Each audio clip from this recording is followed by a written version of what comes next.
Film की शुरुआत में हमें एक लड़का दिखाते हैं जो कि एक घर के बाहर अपनी साइकिल से आता है।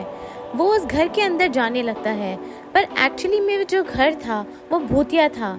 एक लड़की ने उस लड़के को चैलेंज किया था कि अगर वो उस घर के बाहर लगे नंबर्स यानी गेट पर लगे नंबर्स अगर उसको निकाल के लेके आता है तो वो लड़की उस लड़के से दोस्ती कर लेगी। वो लड़का उस घर के अंदर चला जाता है और उसके गेट पर 616 लिखा होता है। जैसे ही वो उस नंबर्स को उखाड़ने की कोशिश करता है और एक नंबर उखाड़ता है 6, वैसे ही उस घर के गेट का दरवाज़ा खुल जाता है और वो लड़का उस घर के अंदर गिर जाता है और उसे लगता है कि किसी ने उसे धक्का दिया। अब जैसे ही वो लड़का उठता है तभी बहुत ज़ोर से आंधी आने लगती है और उस घर के अंदर से एक धुआं आता है और उस लड़के को उस घर के अंदर घसीट कर ले जाता है और दरवाज़ा बंद हो जाता है और हमें उस लड़के की चीखने की आवाज़ें आने लगती है। इसी के साथ अब दूसरे सीन में दिखाते हैं कि उस चीज़ को 1 साल बीत चुका है और उस लड़के के मिसिंग होने के पोस्टर्स हर जगह लगे हुए हैं। एक गैराज में एक लड़का काम करता है जिसका नाम है शेन।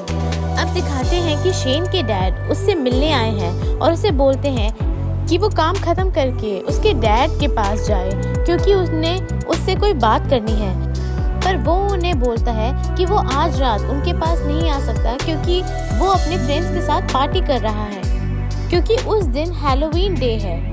अब उसके डैड बोलते हैं कि वो कुछ नहीं सुनना चाहते। वो चाहते हैं कि शेन आज रात को काम खत्म कर उनसे मिलने आए और वो शेन की बात कोई भी बिना सुने वहाँ से चले जाते हैं। अब हमें नेक्स्ट सीन में दिखाते हैं उसी घर को और वहाँ पर 2 लड़के आते हैं कार से। वो दोनों एक्चुअली शेन के फ्रेंड्स थे और वो आज रात उसी घर में पार्टी करने वाले थे और एक दोस्त दूसरे दोस्त को वहाँ पर छोड़कर चला जाता है तैयारियाँ वगैरह करने के लिए क्योंकि आज रात उसी घर में पार्टी थी। और जब वो लड़का उस घर के अंदर जा रहा होता है तो हम देखते हैं कि उस घर में खिड़की से उसे कोई देख रहा है और उस पर नजर रख रहा है। तब अगले सीन में दिखाते हैं कि रात हो चुकी है और शेन के फ्रेंड्स एक जगह इकट्ठे हो गए हैं क्योंकि वो उस घर में जा रहे हैं आज हैलोवीन पार्टी करने। अब शेन की एक दोस्त का नाम लैना था और उस गाड़ी की पिछली सीट पर शेन, लैना और उनकी एक दोस्त बैठी थी। अब उनकी बातों से हमें पता चलता है कि वो जिस घर में जा रहे हैं वो बहुत सालों से सुनसान है यानी खाली है। वहाँ पर ना कोई आता है और ना कोई जाता है, इसलिए उस घर के बारे में कई सारी मनगढ़ंत कहानियाँ बन चुकी हैं और लोग ये भी बोलते हैं कि उस घर में एक विच यानी एक चुड़ैल रहती है, इसीलिए वो घर हॉन्टेड है। अब लैरा उनको बताती है कि वो बचपन में जिस घर में रहा करती थी वहाँ पर एक बूढ़ी औरत भी रहती थी और लोग उस बूढ़ी औरत को भी एक विच ही समझते थे क्योंकि उसके पास 100 बिल्लियाँ थी और ऐसी कहानियाँ होनी लाजमी है, कोई बड़ी बात नहीं है ऐसे छोटे छोटे इलाकों में। अब वो सारे दोस्त उस घर में पहुँच जाते हैं और जैसे ही शेन का दोस्त दरवाज़ा खटखटाता है तो कोई भी दरवाज़ा खोलने नहीं आता बल्कि दरवाज़ा वो खुला ही होता है। अब ऐसा लगता है कि उसको दोस्त को किसी ने अंदर खींच लिया है और सब लोग डर जाते हैं, पर अगले ही मोमेंट वो दोस्त हंस कर बाहर आ जाता है और वो सिर्फ उनसे मजाक कर रहा था।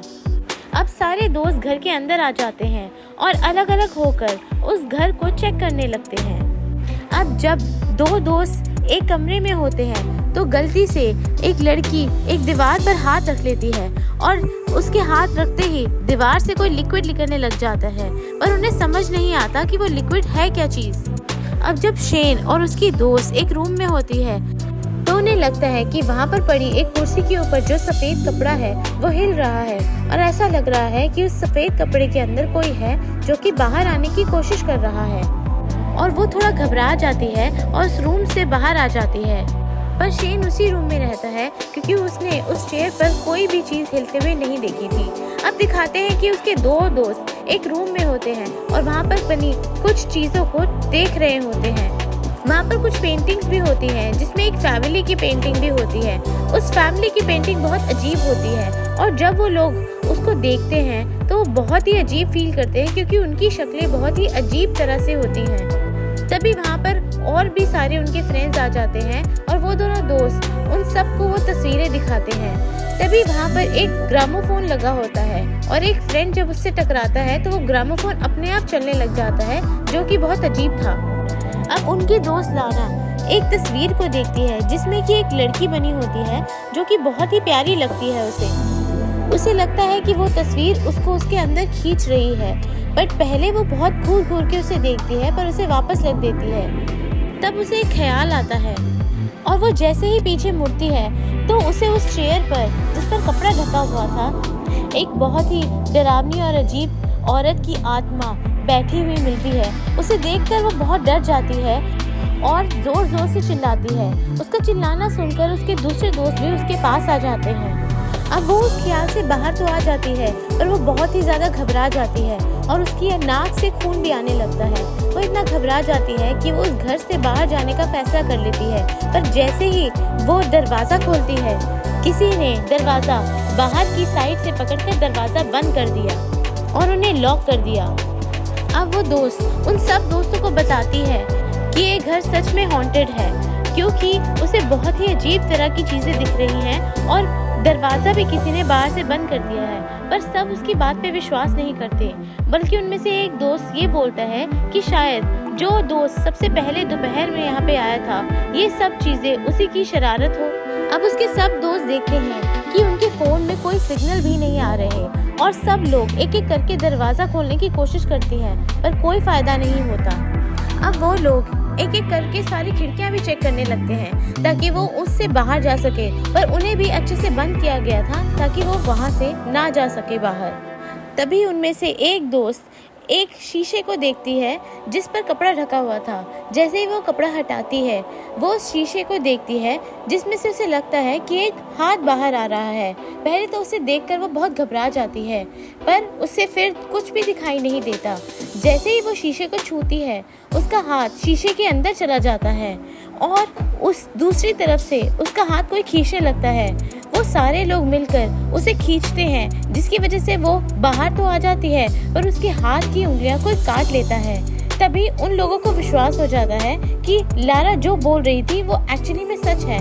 फिर उनमें से कुछ लोग दरवाजे से बाहर देखने लगते हैं कि शायद कुछ लोग बाहर खड़े हों जो उनकी मदद कर सके। कुछ लोग बाहर आते तो हैं पर जब वो आवाज़ लगाते हैं वो लोग उनकी आवाज़ नहीं सुन पाते और उस घर को भूतिया समझकर उन पर अंडे मारकर चले जाते हैं। अब उनमें से 3 लोग सारे घर को चेक करने लग जाते हैं ताकि उन्हें बाहर जाने का कोई तरीका मिल जाए और 2 लोग उस जख्मी दोस्त को संभालने में लग जाते हैं जिसकी उंगलियां कट जाती हैं। अब शेन की दोस्त चलते चलते एक कमरे में पहुंच जाती है जो कि लाइब्रेरी जैसा लग रहा था। वहाँ पर उसे एक पेपर मिलता है जिसमें लिखा था कि उस घर में जो औरत रहती थी वो काला जादू करती थी और इसीलिए उसे पानी में डुबोकर मार दिया गया। अब शेन की फ्रेंड एक काले साए को देखती है और उसके पीछे बिना सोचे समझे चली जाती है। उसके 3 दोस्त किचन में आते हैं और उनमें से एक दोस्त एक किचन के बर्तन में देखता है कि उसके सर में चोट लगी है और वो चोट बढ़ती ही जा रही है पर उसके सर में कभी चोट लगी ही नहीं होती। और दूसरे दोस्त को किचन के एक बर्तन में एक कटा हुआ हाथ मिलता है जिसे देखकर वो बहुत घबरा जाता है और डर जाता है और उसकी हालत खराब होने लग जाती है। अब वहीं पर वो शेन की एक फ्रेंड को देखता है एक रूम में जो उसे अजीब तरह से बुलाती है और उसके पास आना शुरू कर देती है।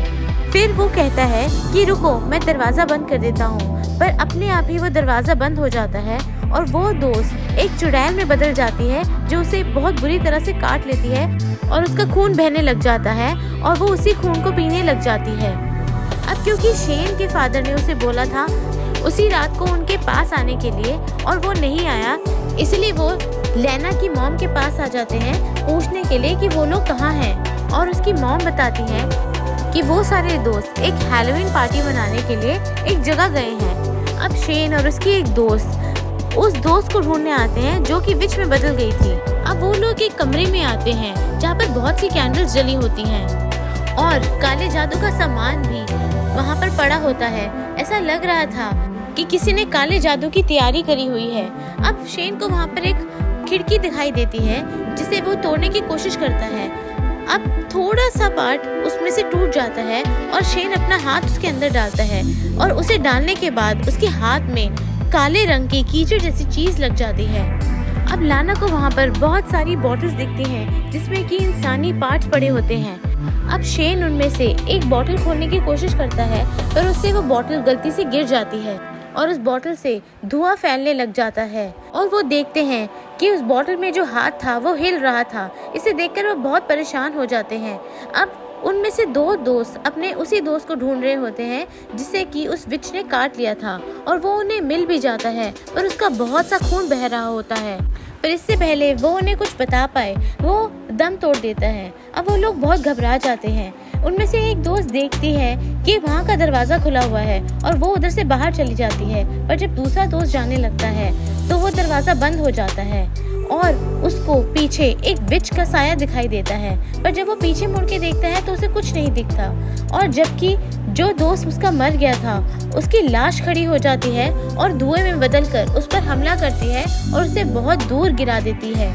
अब वो जो दोस्त बाहर निकल गई थी वो भागने की कोशिश करती है, पर वहाँ पर एक दलदल में गिर जाती है और उस विच का हाथ उस दलदल से बाहर आ जाता है और उसे अपने साथ डुबोकर पानी में ले जाता है।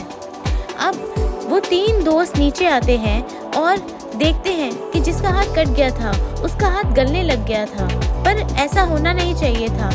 और इसी दौरान उन्हें अपने उस दोस्त की आवाज़ आती है जो कि दोपहर में तैयारियां करने के लिए आया था। वो उस आवाज़ को फॉलो करते हैं। अब उस आवाज़ का पीछा करते करते वो एक पिंजरे के पास आते हैं जिसमें उनका वही दोस्त कैद था। उसके हाथ बांधे हुए थे और हालत खराब थी, और वो सिर्फ एक ही बात बोल रहा था कि वो विच बहुत खतरनाक है और उनमें से वो एक को भी नहीं छोड़ेगी। इसी बीच उनका एक दोस्त वहाँ पर आ गया जिस पर उस लाश ने हमला किया था। अब लाना और उसके दोस्त को एक छोटा सा रास्ता नजर आया जिसे फॉलो करके वो बाहर निकल सकते थे। आगे लाना की दोस्त थी, और जब वो उस रास्ते के लास्ट में पहुंच गए तो उन्हें वहाँ दूसरी साइड से एक हाथ नजर आया जो कि एक विच का हाथ लग रहा था, और उसने उसकी दोस्त के हाथ से एक एक करके सारे नाखून उखाड़ लिए और वो दर्द की वजह से जोर जोर से चिल्ला रही थी। और पीछे लाना पर भी किसी ने हमला किया और अब लाना बेहोश हो जाती है। अब शेन और उसका दोस्त पिंजरे को उठाकर अपने दोस्त को छुड़वाने की कोशिश करने लगे, पर उस विच ने उन पर हमला कर कर उन्हें गिरा दिया और उस पिंजरे को भी बहुत बुरी तरह से गिरा दिया, जो कि उनके एक दोस्त के सर पे आ गिरा और उस दोस्त की बहुत बुरी तरह से और बेरहमी से मौत हो गई। अब लाना को बेहोशी में बहुत ही अजीब अजीब ख्याल आ रहे थे। अब शेन और उसके दोस्त अपनी इस दूसरी दोस्त को ढूंढते हैं जिसके शरीर पर विच ने कब्जा कर लिया था, और वो उन्हें मिल भी जाती है, पर वो बहुत ही अजीब हालत में होती है और उसके मुंह पर बहुत ही झुर्रियाँ आई होती हैं और लग रहा होता है कि उसकी उम्र बहुत ही साल बढ़ चुकी है। जैसे ही शेन ने उसका हाथ पकड़ा, उसके हाथ में उसका मांस ऐसे आ गया जैसे किसी का छिलका, और वो उसी के सामने बहुत बुरी तरह से तड़प तड़प कर मर गई। अब इसको देखकर शेन के दोस्त को बहुत बुरा लगता है और उस घर को जलाने की कोशिश करता है, पर वही विच उस पर हमला कर देती है और उसे इतनी बुरी तरह से मारती है कि वो उसका पेन की आंतड़ियाँ भी बाहर निकाल देती है। अब शेन का सब्र खत्म होने लगता है, इसलिए वो रिचुअल वाले कमरे में जाकर वहाँ सब चीज़ों को तोड़ने लग जाता है और उस विच को सामने आने के लिए चैलेंज करता है। जब विच उसके सामने आती है तो वो बहुत घबरा जाता है क्योंकि वो विच बहुत ही डरावनी होती है। वो उस पर अपने मुंह से काला धुआं छोड़ती है और उसका मुंह पूरी तरह से जल जाता है और वो वहीं पर दम तोड़ देता है। इसी बीच लाना खिड़की से कूदकर बाहर आ जाती है और खिड़की से कूदने की वजह से वो सीधा कीचड़ में आकर गिरी थी। वो देखती है कि शेन के डैड पुलिस को लेकर उनकी खोज खबर लेने के लिए उसी घर के बाहर आ गए हैं, क्योंकि उन्हें खबर मिली थी कि वो सारे दोस्त इसी घर में आए हैं। वो उन्हें देखकर आवाज़ लगाने ही वाली होती है कि इतने में ही उस विच का हाथ आता है और उसे कीचड़ में वापस धकेल लेता है। अब हम अगली सुबह देखते हैं कि पुलिस जब वो ढूंढ रही होती है तो लाना की बॉडी को उस दलदल से बाहर निकाल लेती है, पर वो पहले की तरह नहीं लग रही थी। अब उसका शरीर विच ने पोजेस कर लिया था और अब वो लाना के शरीर के जरिए बाहर आ गई है और अपनी बुराई फैलाना शुरू कर देगी। इसी के साथ मूवी यहीं पे ख़त्म हो जाती है।